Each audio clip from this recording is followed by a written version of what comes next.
It's a cold day in the Pacific Northwest, and I'm wearing the only hat I can keep on, so just ignore the cute little monster. I won't play with it too much. Let's talk about how science misleads by going over the world's most famous equation. That's right, people. I'm talking about E equals MC squared. Now, if you live in the Western world, you've probably seen this. And you know that Einstein used it to prove that energy was equal to matter. Now, we see it as E equals MC squared all over the place. But here's the truth. It's not really an equation. Yet, for some reason, it's still being presented as an equation, even though it's not. Why is that? Well, if you present it as an equation, people will ask questions about the equation. And if you go online, a lot of people will ask, what does this really mean? This also allows the gatekeepers to leave meaningless answers to that question. You don't believe me? Well, I'm going to explain to you what E equals MC squared really means, and I want you to compare that to what you see the experts online are answering.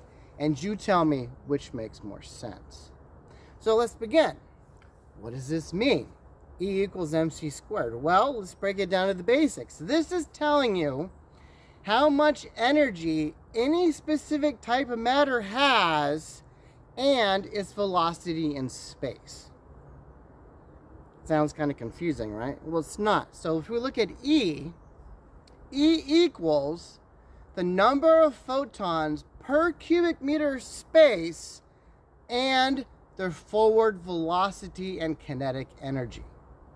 E is a pure energy number, and there's an issue with this. We'll go over that in a second. That is equal to mass. Well, what is mass? Mass is the number of protons that can fit per cubic meter of space.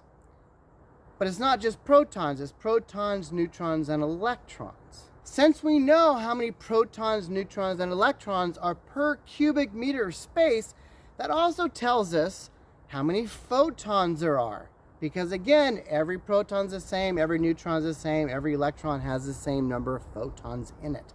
So this will tell us, mass, how many photons there are per cubic meter of space. You multiply that by c squared. What is c squared? Well, it's the speed of light squared. Why is that? Let's break it down into each c. The first c is the momentum.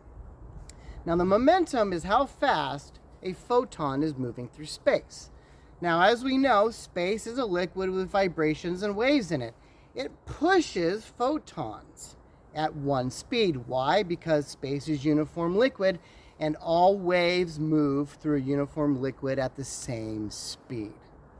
So, since photons are being pushed by the velocity of space, which is 3 times 10 to the 8 meters per second, that's the potential energy, the movement energy. The second C is its kinetic energy, its actual impact energy. That's the photon itself. So the photon's moving, potential, and then its kinetic energy. So why is the kinetic energy the same as a potential energy? Why is it such a huge number? Well, Einstein theorized that if potential energy was its movement through space, then its kinetic energy has to be the same. So that's why it's squared. Problem is that second C, kinetic energy, assumes a solid non-vibrating photon. They don't exist. So if you plug in this equation and you get an answer in energy in joules, that answer is wrong. Because there's no such thing as photons that don't vibrate.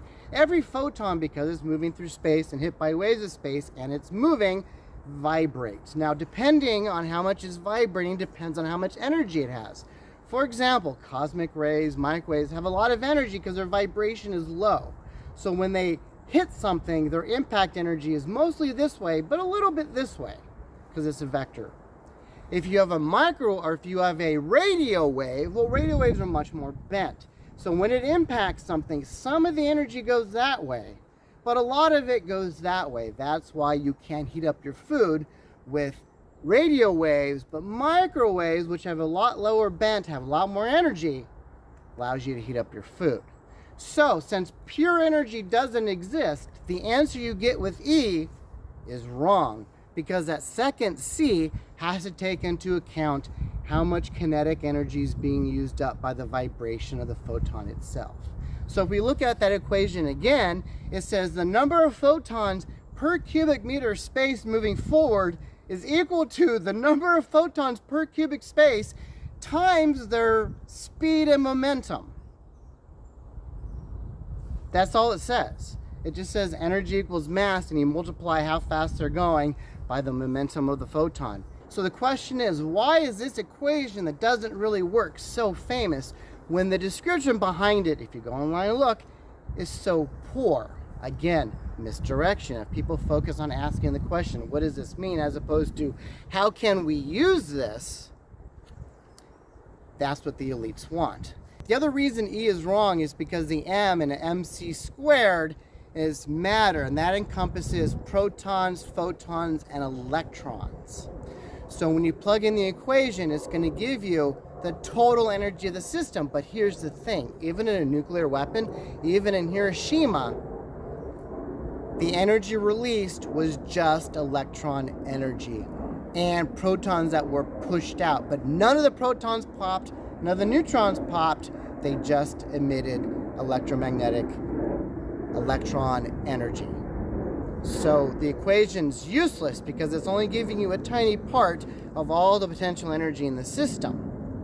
The only time we have ever popped in history of science, the only time that we have ever popped a proton was by bombarding it with an antiproton, which is artificially made in the lab. That's the only time to pop a proton shell is with an antiproton shell. Otherwise, even nuclear weapons do not pop protons. So, let me ask you, is it good that everybody's focusing on E equals MC squared even though the equation by itself doesn't mean anything? Or are they trying to distract you from actually doing real science? What do you think?